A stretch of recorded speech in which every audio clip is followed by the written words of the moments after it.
Hello everyone, welcome back to my YouTube channel. JE का paper attempt करना खुद में एक आर्ट है एंड अगर आपको वो आर्ट अच्छे से आता है तो आपका स्कोर ऑटोमेटिकली बूस्ट हो जाता है। आज की वीडियो में मैं आपको कुछ ऐसी टिप्स बताने वाला हूं जो आपको मदद करेंगी जेई का पेपर इफेक्टिवली अटेम्प्ट करने में।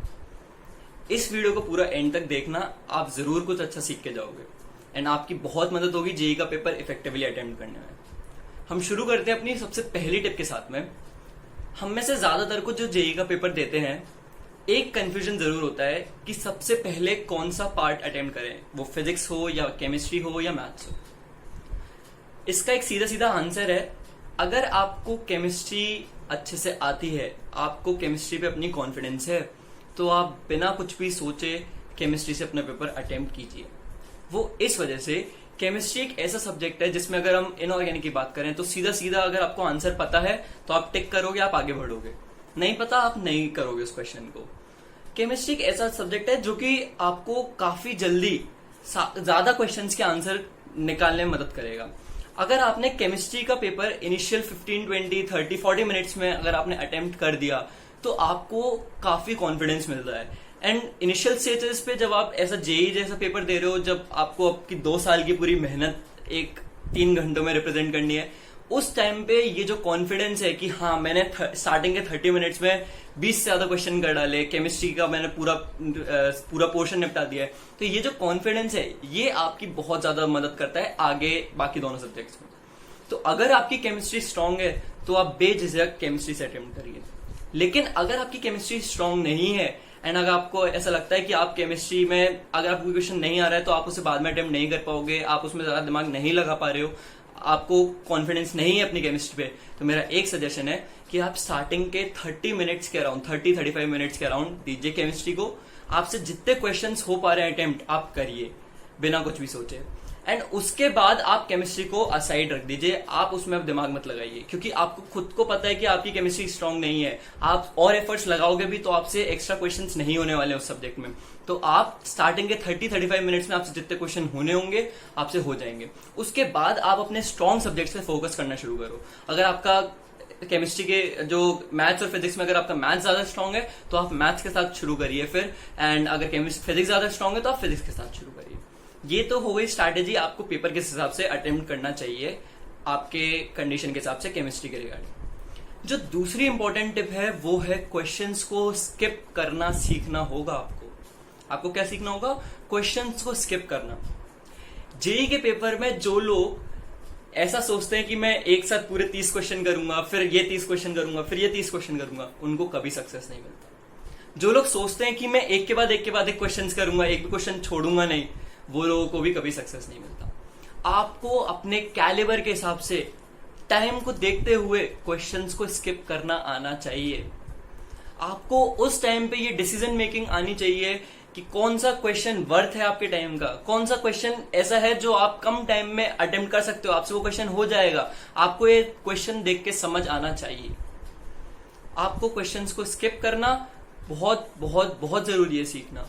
क्यों? क्योंकि अगर आप कोई ऐसे क्वेश्चन में अटक गए जो आपसे नहीं हो पाएगा और आप उसमें फालतू टाइम दे रहे हो, तो हम सभी को पता है जेई के पेपर में टाइम की क्या वैल्यू होती है।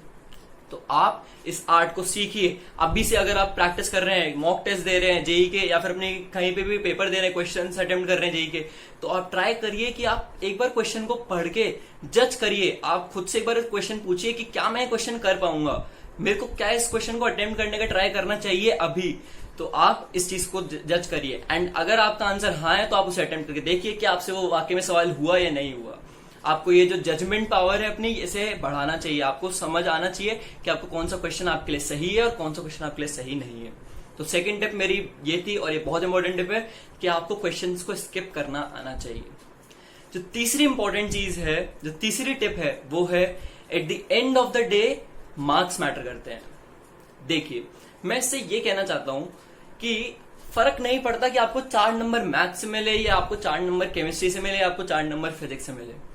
At the end of the day जो चीज मैटर करती है वो ये कि आपको 4 नंबर मिले। अगर आपकी मैथ्स मान लीजिए वीक है और आप कोई क्वेश्चन उसका अटेम्प्ट कर रहे हो एंड आपको पता है कि वो क्वेश्चन बहुत टफ है, आपसे नहीं हो रहा है, आपका फालतू टाइम जा रहा है, लेकिन कंपैरेटिवली आपको पता है कि एक केमिस्ट्री का क्वेश्चन है जो अभी आपसे नहीं हुआ है, पर आप अगर उसमें थोड़ा दिमाग लगाओगे तो आप उसे अटेम्प्ट कर लोगे। तो बेटर है कि आप अपने कॉन्फिडेंट जो जिस सब्जेक्ट में आप हो उसके क्वेश्चन को अटेम्प्ट करो, रादर देन जिस सब्जेक्ट में आप कॉन्फिडेंट नहीं हो उसे छोड़कर।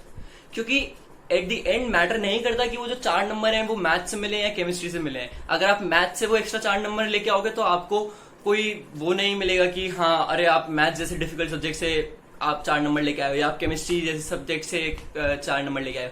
दोनों ही सब्जेक्ट्स के जो वैल्यू है वो बराबर है। At the end of the day matter करता है कि आपको 4 नंबर मिले हैं। तो आपको जज करना है कि जब आप एक बार पूरा पेपर अटेम्प्ट कर चुके हो, आपको पता है कि मेरे को दोनों ही इन सब्जेक्ट्स में ये क्वेश्चन रह गए हैं एंड मैं इस सब्जेक्ट का ये वाला क्वेश्चन अटेम्प्ट कर लूंगा थोड़ा अगर मैं दिमाग लगाऊंगा तो, लेकिन इसका शायद ना कर पाऊं।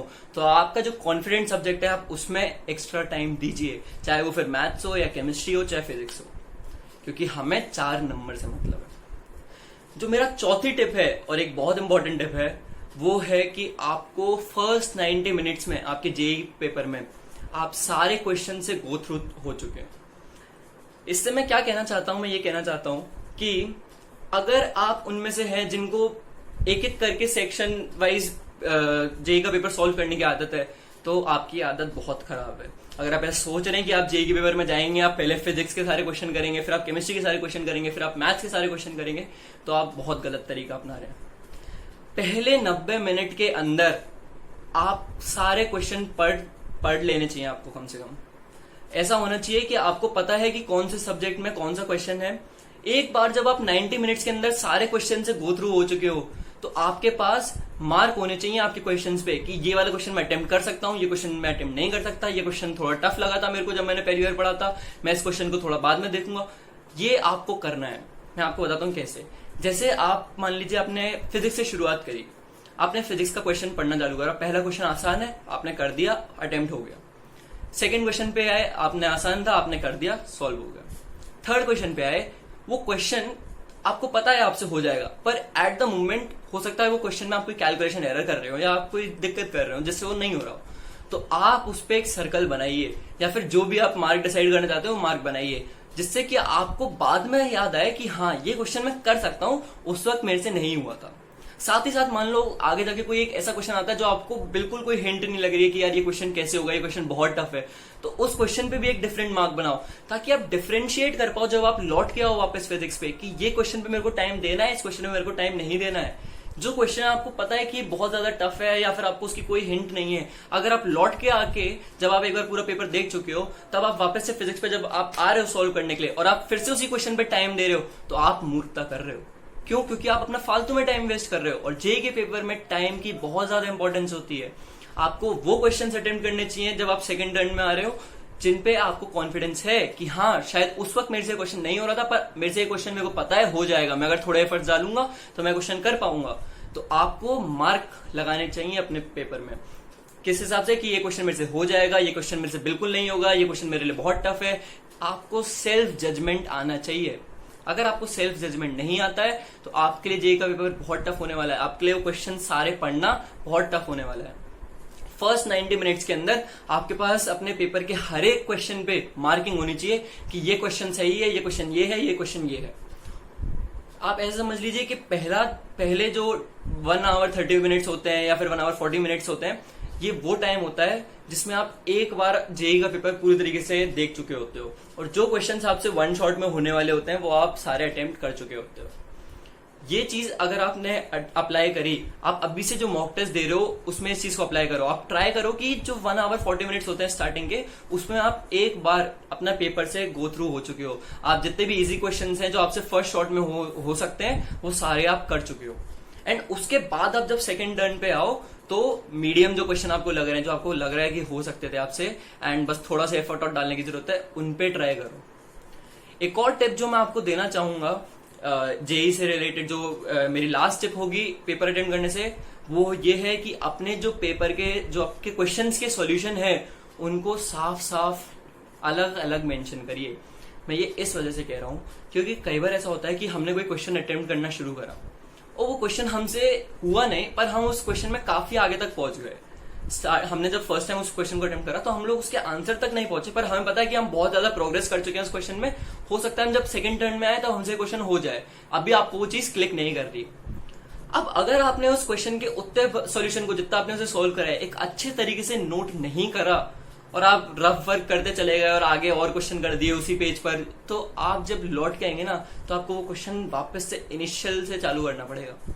जेई के टाइम पे इतना प्रेशर रहता है आपके दिमाग में, आप पूरा 2 साल की मेहनत है आपकी, आपको पता है कि वो पेपर आपके लिए कितना इंपॉर्टेंट है, कितना इंपॉर्टेंस रखता है। तो ऐसा नहीं है कि आपको वो आंसर उस क्वेश्चन के आप जितना प्रोग्रेस करके पहुंचे थे उतना आपको याद रह जाएगा। आपके पास रेफरेंस होना चाहिए।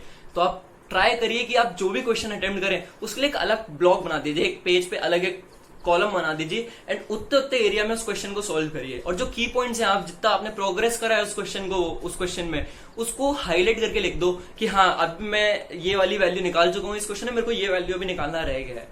इससे जब आप लौट के आओगे तो आपका जो एक्स्ट्रा एफर्ट है ना ये नहीं करना पड़ेगा। आप जहां छोड़ के गए थे उस क्वेश्चन को वहां से आप उसे आगे अटेम्प्ट करना शुरू कर सकते हो।